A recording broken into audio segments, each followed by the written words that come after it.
I'm hungry. Oh, I know what I want. I want some oatmeal pancakes. Oh yeah, with lots of syrup and butter. I'm hungry. I'm gonna go cook.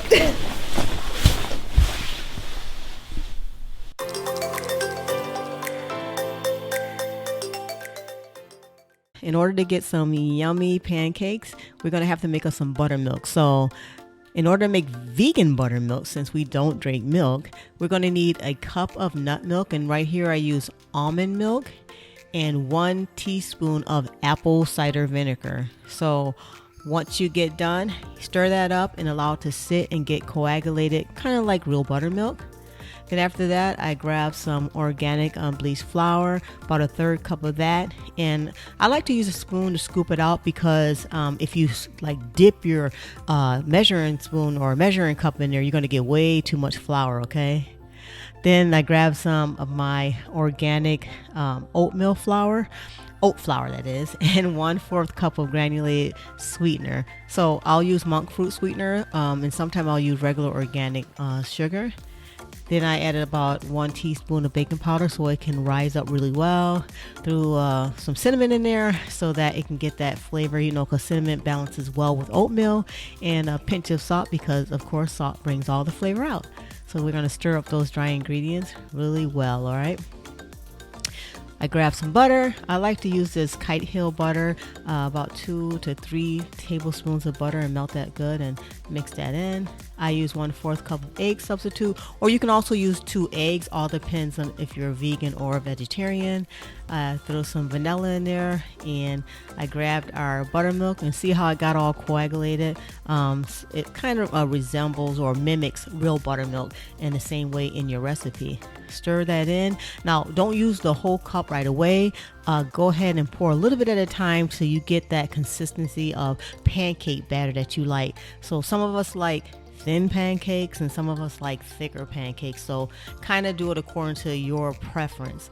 I like a little bit of a thicker pancake, so it looks like I'm going to have to add a little more flour to that, and I'll just add some more of that unbleached all-purpose flour. Yeah, see, watch when I start stirring it in some, it gets a little more thicker. Now you don't have to add a bunch in, but I just kind of did a little bit at a time. So as you add a little bit more at a time in, you'll start to feel that pancakey batter consistency. And I like mine about right there. Once you get the consistency that you like, allow the batter to rest about 4 to 5 minutes so that you can get a higher rise on your pancakes when you cook them. Oil your pan with a little bit of coconut oil or some butter so that you get a crispy finish once your pancakes are done.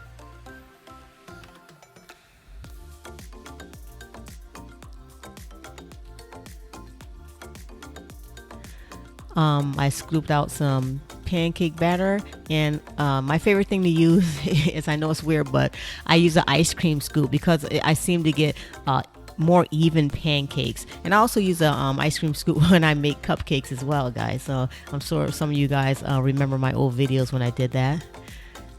So once, oh yeah, don't forget to turn your griddle on about medium. And once you get some bubbles on those pancakes and it gets kind of dry around the edges, that's when you flip your pancakes over. So you see how they turned out nice and brown, and yeah, I broke a piece, but they still come out delicious no matter what. So what we're going to do is make some blueberry syrup here. So this is really quick, easy, simple blueberry syrup. I use Costco frozen blueberries, and I put about 2 cups inside of a pot on medium high. And I like to use that because you don't have to add water to your jam when you're making it, because the water from the frozen berries actually seeps out the berries, so it gives you that liquid that you need.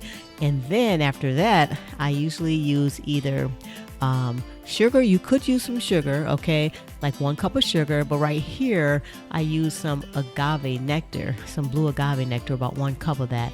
And so you can kind of reduce some of that sugar glycemic. You don't want to have high sugar in your syrup sometimes. And this is also good for someone who's trying to you know, not eat too much sweets. So give it a stir. And I actually let it simmer for about 10 to 15 minutes and let it get really like bubbly. You'll start noticing the blueberries, they'll kind of like pop a little bit once the heat hit them and break open. As you can see, a few broke open inside the pot. And once they get to that consistency and kind of simmers down a bit, that's when you're going to want to turn it off and start mashing the berries.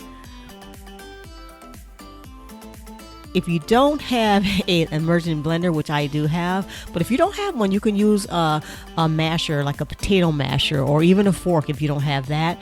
But I like to use my immersion blender, and be very careful. Make sure the heat's turned off, and you kind of tilt the pan and just kind of do a couple bursts of blending with that immersion blender.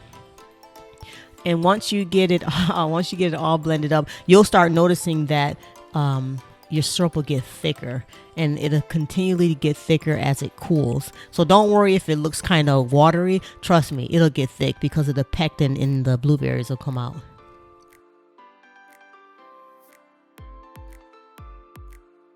So I decided to grab a banana so I can up that flavor. And you can put any type of fruit on it you like, but bananas pair really well with the blueberries. So just go ahead and slice those up and put them on your pancakes. Now, if you don't have the blueberry syrup or didn't want to make it, of course you can use your own favorite pancake syrup. Oh man, guys, they were so good. You definitely have to make these. So if you want to make these, go on over to my page, rosathesweetchef.com, where you can find the recipes and other recipes just like this. Hope you enjoy this. Talk to you soon. Love you. Bye.